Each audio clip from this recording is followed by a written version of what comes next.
This is Letter to Sons. I'm Doug Keating. Congratulations, you're going to Europe in 2024. However, you looked at the calendar and realized, I can't take a week off. I only have a long weekend.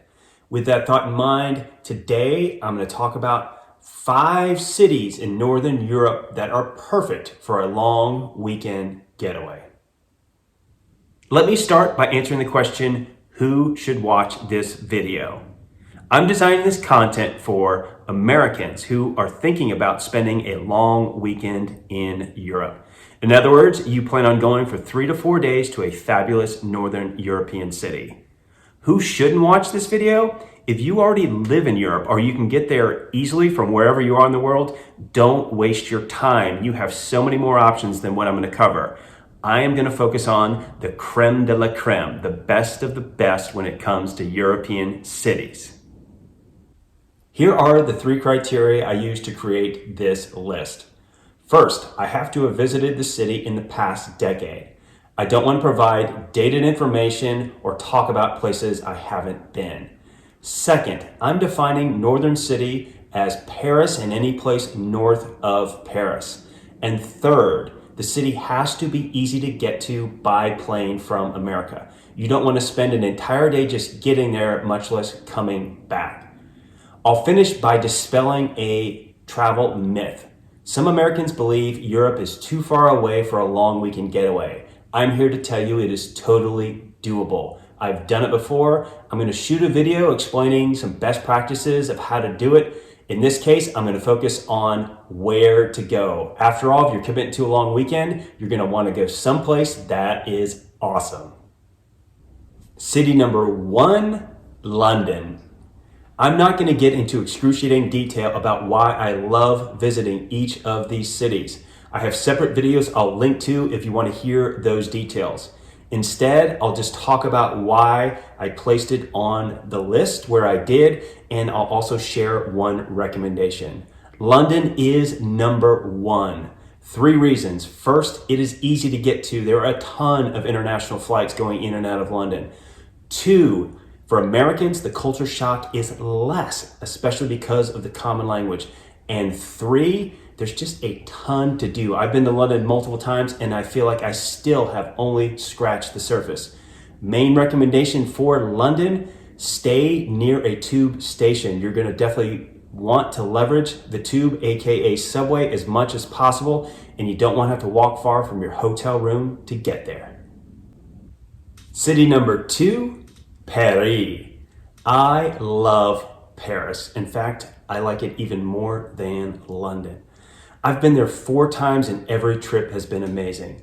I remember my first time there, I ran the Paris Marathon, running around just thinking, wow, this is a beautiful city. When people talk about being disappointed when they go to Paris, I don't understand what they're talking about. It is magnificent. My one recommendation is to take a look at what's going on in the city for when you plan to go. For example, they have protests going on with the farmers.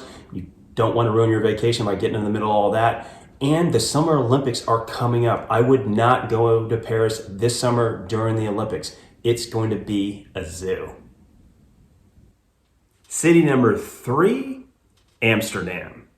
Kim and I went a few years ago and had a blast in the capital of the Netherlands. It's such a unique city with the canals, the houses, you've got the museums.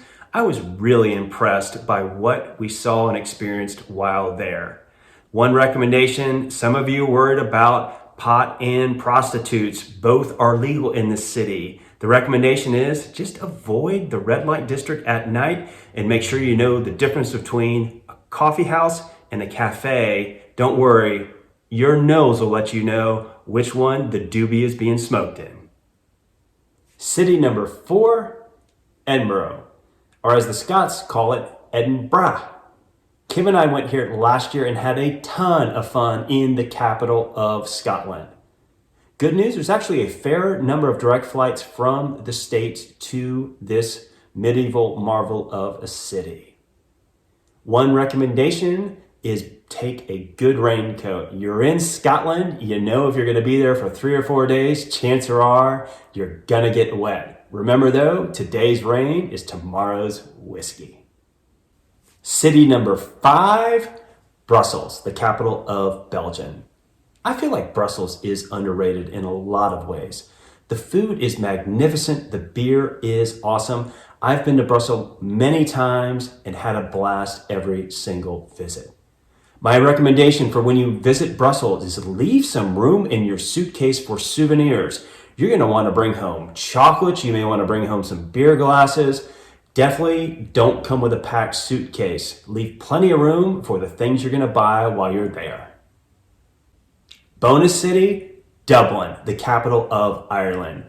Kim and I went to Dublin a few years ago to see U2 in concert and had an amazing time. Dublin is such a fun city. If you like Guinness, you need to get to Dublin. It does taste better there.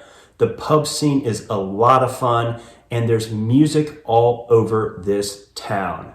My recommendation is to stay near the Temple Bar, not in it. You're definitely going to want to spend some time in Temple Bar. I would not want to try and get sleep. There's a lot of bachelor or bachelorette parties wandering around up all hours of the night. Last great thing about Dublin, flying back, you actually can check through customs in Dublin. So when you get to your airport back in America, you don't have to stand in line. You can just grab your stuff and go.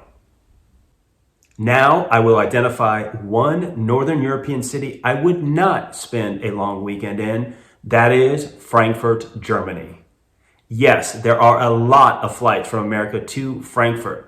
However, I would not spend 3 to 4 days in this German city. Simply put, there are much better options in Germany than Frankfurt.